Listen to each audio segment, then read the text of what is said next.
نحمدہ و نصلی علی رسولہ الکریم اما بعد۔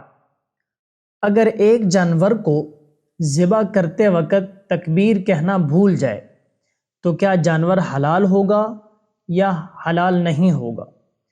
کیا پہلے تکبیر پڑھی جائے اور پھر چھری چلائی جائے یا دونوں کام ایک ساتھ ایک وقت میں کیے جائیں؟ تکبیر پڑھنے اور چھری چلانے کے درمیان اگر کوئی دوسرا کام کرنے کے بعد جانور ذبح کیا گیا تو کیا یہ ذبح درست ہوگا یا نہیں ہوگا؟ جانور کو ذبح کے لیے لٹا کر تکبیر پڑھنے کے بعد زندہ چھوڑ دیا اور اسی تکبیر سے دوسرے جانور کو ذبح کر ڈالا تو کیا اس دوسرے جانور کی قربانی درست ہوگی یا نہیں؟ بندوق سے مارا گیا قربانی کا جانور حلال شمار ہوگا یا نہیں؟ بھول کر ایک دوسرے کے جانور کی قربانی کرنے سے کیا دونوں کی قربانی ہوگی یا نہیں ہوگی؟ عورت کے ہاتھ سے کی گئی قربانی درست ہوگی یا نہیں؟ کیا نابالغ بچہ قربانی کا جانور ذبح کر سکتا ہے یا نہیں؟ اور ایسے بہت سے ذبح سے متعلق پوچھے جانے والے سوالات آج کی ہماری اس ویڈیو کا حصہ ہوں گے۔ صرف اللہ اکبر کہہ کر ذبح کرنے سے جانور حلال ہوگا اور گوشت کھانا جائز ہوگا، البتہ یہ سنت کے خلاف ہے اور مکروہ ہے، اس لیے پوری تکبیر کہہ کر ذبح کرنا چاہیے۔ اسی طرح اگر جانور کو ذبح کرتے وقت تکبیر کہنا بھول گیا اور جانور کو ذبح کر ڈالا تو اس جانور کا گوشت حلال ہے، کیونکہ ذبح کرنے والا مسلمان ہے، اس نے اللہ کے نام کے سوا کسی اور کے نام پر ذبح نہیں کیا ہوگا۔ البتہ اگر جان بوجھ کر تکبیر نہ پڑھے تو پھر جانور حلال نہیں ہوگا۔ اسی طرح بسم اللہ واللہ اکبر یعنی واو کے ساتھ اور واو کے بغیر یعنی بسم اللہ اللہ اکبر دونوں طرح پڑھنا درست ہے، البتہ واو کے بغیر پڑھنا یہ زیادہ بہتر ہے، اور اللہ اکبر بسم اللہ پڑھ لیں یا بسم اللہ اللہ اکبر پڑھ لیں، یہ تمام صورتیں درست ہیں، کسی بھی طرح پڑھا جا سکتا ہے۔ اسی طرح جانور ذبح کرتے وقت تکبیر ذبح کے ساتھ متصل ہونا یہ شرط ہے، یعنی تکبیر کہتے ہی فوراً ذبح کر دے۔ تکبیر پڑھنے کے بعد ذبح کرنے سے پہلے اور کوئی کام نہ کرے، یہاں تک کہ اگر کسی بکری کو لٹا کر تکبیر پڑھی اور اس بکری کو زندہ چھوڑ کر دوسری بکری کو اسی تکبیر سے ذبح کیا تو وہ ذبیحہ کھانا جائز نہیں ہوگا۔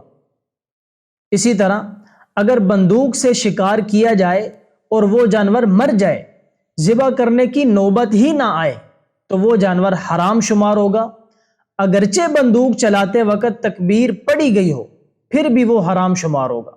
البتہ اگر بندوق کا شکار زندہ ہاتھ آ جائے اور تکبیر کہہ کر اس کو شرعی طور پر ذبح کر دیا جائے تو پھر وہ حلال ہے۔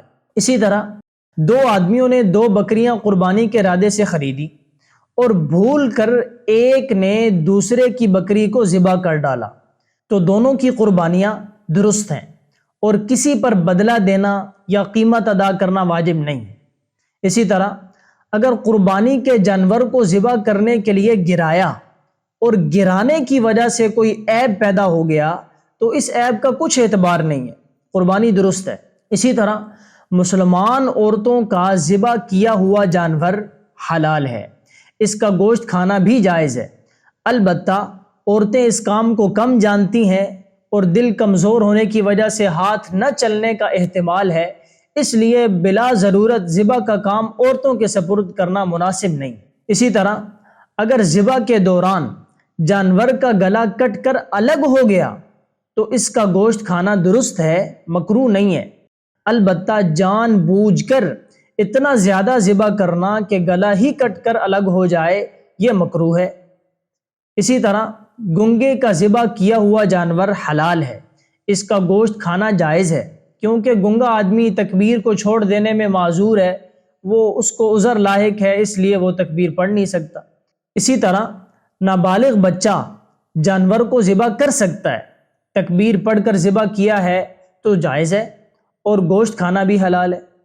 آج کی ویڈیو میں اتنا ہی، نیکسٹ ویڈیو میں ہم انشاءاللہ آپ کو بتائیں گے کہ اندازے سے گوشت تقسیم کرنا جائز ہے یا نہیں۔ کیا تمام شرکاء کا حصہ تقسیم ہونے سے پہلے کسی فقیر کو گوشت دیا جا سکتا ہے یا نہیں؟ کیا قربانی کا گوشت کسی غیر مسلم کو دیا جا سکتا ہے؟ جانور کے کپورے یعنی خصیتین کھانا یا نہ کھانے کا شرعی حکم کیا ہے؟ کیا قربانی کا گوشت فروخت کیا جا سکتا ہے؟ یہ انشاءاللہ نیکسٹ ویڈیو میں ہم آپ کے سامنے بیان کریں گے۔ السلام علیکم ورحمۃ اللہ وبرکاتہ۔